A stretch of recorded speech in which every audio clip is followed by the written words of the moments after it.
Previously on Bollocks. Brandon from Top Odds, or backers at tokodds.com. Go to their website, have a look how you can click on their website and bet on things. Brandon, I'm afraid that what I have to ask you, with the Bundesliga and the Scottish Premier League, the only leagues of any consequence decided so far, we've got some fascinating situations going on in La Liga and the Premier League, but also, importantly, in the PSL, with Kaiser Chiefs playing Sundowns, Mamelodi Sundowns. Pizzo Mosimani. I phoned him again today and asked him to come on, but I never seem to get permission to speak to Pizzo, who I like and who I admire and who I said last week is no longer a joke. What are the odds, Brandon from Top Odds, on Sundowns pulling it off? Tell me. Neil, at the moment, the bookmaker's a little sceptical. The odds aren't up at the moment. Always difficult with PSL. Because you never quite know where it's going to go. Sundowns have made a run. I think a few shows back, I said that I tipped them to maybe overhaul Chiefs, and so far, Chiefs, they're playing good football. Chiefs need to get it together. That's the bottom line. I mean, to throw away a lead that they had. I know the CAF Champions League. We're going to talk about that and talk about it at length. Is their squad good enough? Clearly not. Although, Stuart Baxter coming out and, as we've said before, tuning the fans, if we can call it that. Yes, that's what you made that point very strongly. You thought Baxter was too strong on the fans that were booing Kingston and Carter, and yet Kingston and Carter, one of their scorers last night in a convincing 2-0 win over Arrows. I know Arrows aren't very good at the moment, but I thought he was right. You think he was wrong. You think the Sundowns can overhaul Kaiser Chiefs? I do think that. I think Pizzo, he seems like a manager with a point to prove. And again, we said when he came out and said that win was all up to him. At the end of the day, how do you back against a manager who's out to prove a point? I don't know if Baxter's funded as much as Pizzo. That's. I'd like to have let our listeners vote on that. Who wants it more? Yeah. Yeah, you do sometimes wonder if Sundowns are hungry. They haven't won it. I mean, the thing I alerted Joe Cran to earlier, the Sokoladuma guy, was that Chiefs are already on 52 points. Sundowns, having played a game more, are on 49. So they got 52 points with 7 in hand, right? SuperSport have won the title with 54 points before.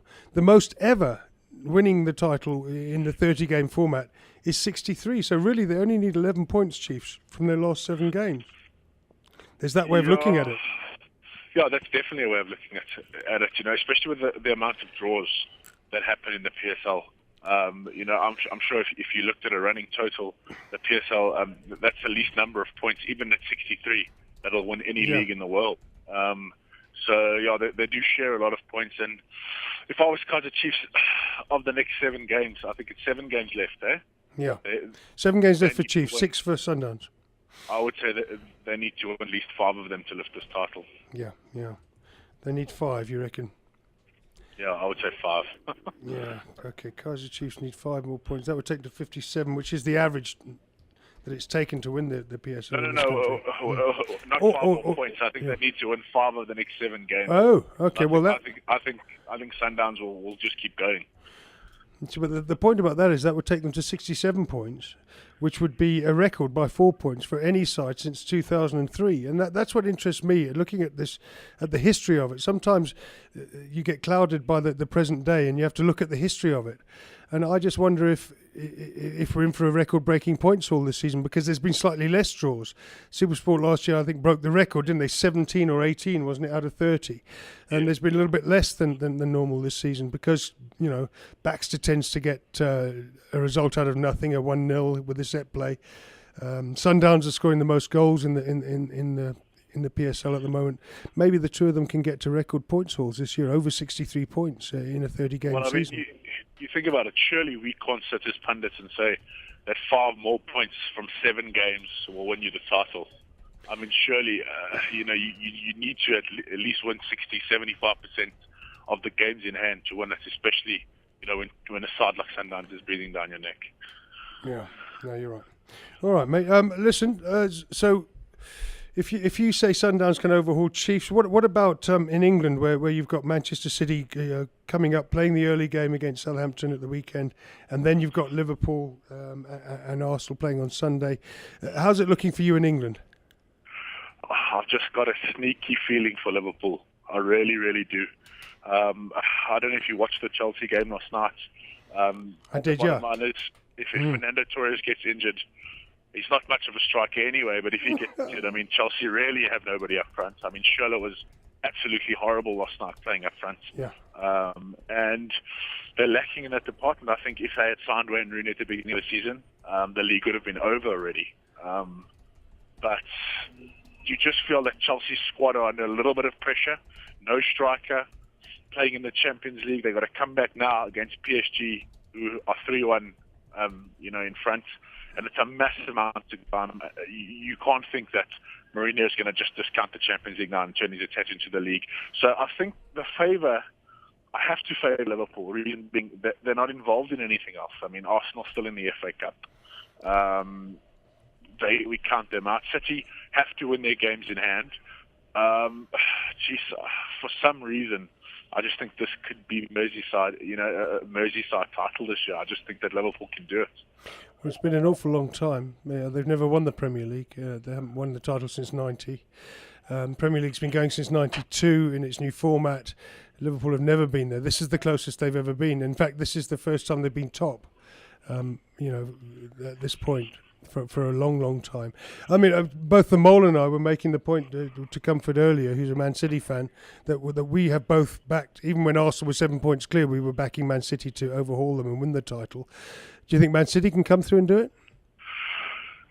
I hope they don't.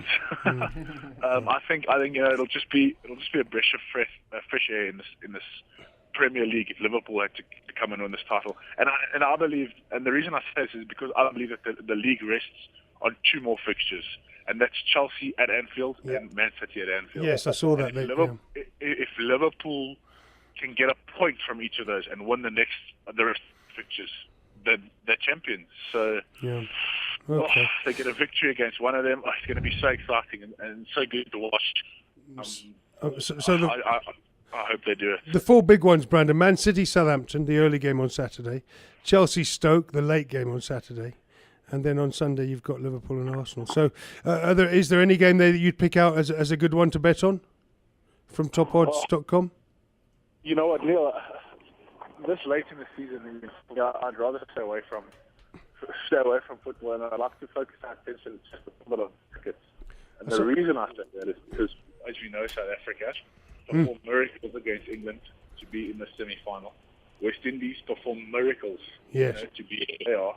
And it's just a very, very interesting tournament because I believe that South Africa, at this point in time, have never been in a tournament where they haven't won their first four games in the group stage and then lost in the semi-final. At the moment, they haven't peaked yet. I mean, their bowlers haven't bowled as well as they bat, and they haven't batted as well as they can. So maybe that's where the value is this week. Going into this weekend, they do play India. And they're healthy with both bookmakers, 12-10. That's World Sport Betting other bookmaker, to beat an Indian side that have won 4 in a row. So you're saying Proteas to beat India? I am. And to win the whole thing? To win the whole thing, at the end of the day, to beat that West Indies side, who they've got a batsman like Sammy who can get you 60 runs of 25 balls to give you a respectable score of 160. With 5 overs to go, I mean, it's very hard to bet against them. But we've got up to it as well. I mean, David Miller, AB de Villiers is in good form, JP Durban, Hashim Amla's playing well. I mean, geez, we backed right down to number 9. So, the Proteas to win, to beat India, and let's put it out there, the Proteas to win their first World Cup, their first major tournament.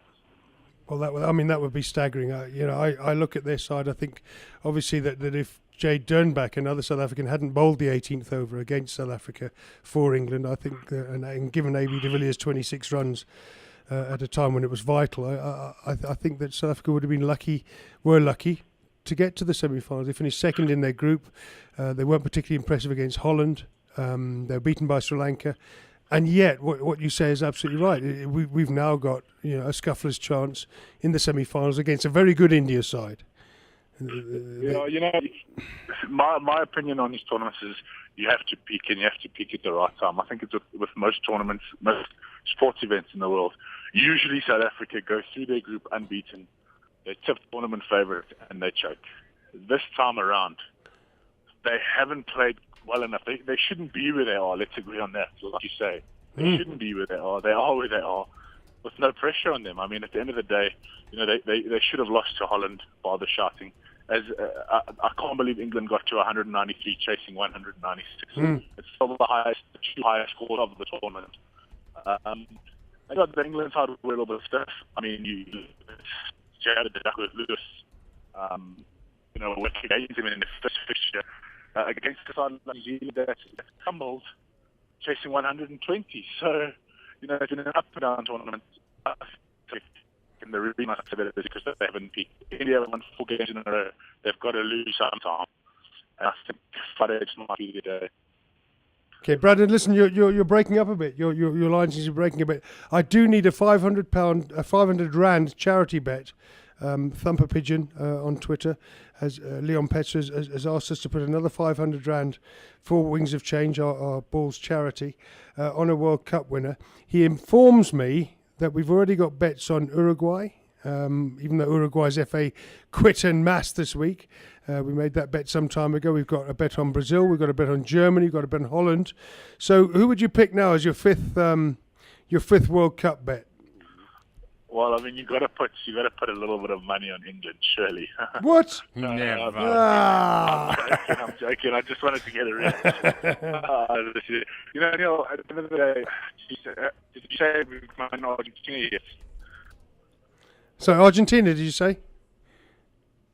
Brandon? We lost you a bit there. We got mine in Argentina. Argentina. Okay. Have we put money on Argentina yet? Does anyone?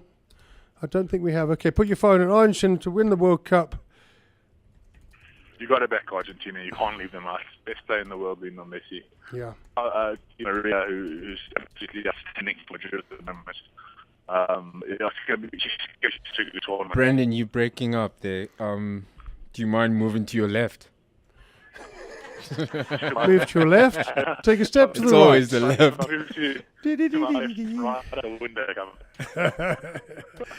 Okay, Brandon. So we're saying Argentina for this one, yeah? Brandon. I'd say Argentina. You can't leave Argentina out. Good. Okay, mate. Listen, because we're having trouble with your line, I think we'll probably leave it there. But what you've said to us today is some fascinating things. That, just to summarise for our listeners and viewers: Sundowns to overhaul Kaizer Chiefs. Liverpool to win the Premier League title, Argentina to win the World Cup. That's a hell of a range. And then, of course, just briefly, one word. Who's going to win the Spanish title? Atletico Madrid? Yeah, you're going with Atletico.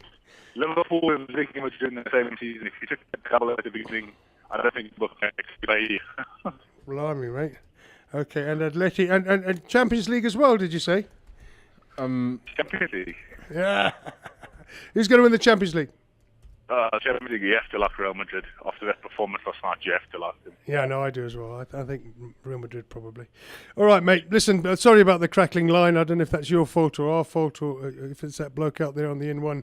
But thanks a million, Brandon. I'm going to make a little summary of that in a minute because I think there's some fascinating bets to be had in there by going on tokodds.com, the website, go down the green menu, look at the cricket, put your bet on South Africa to beat India, which will be a staggering performance if they were to do it. But like you say, if there's no pressure on South Africa, if they haven't played that well, if different players are peaking at different times, I mean, you've got this lad, Imran Tahir, occasionally, in fact, regularly in this tournament, taking the wickets, producing the vital overs.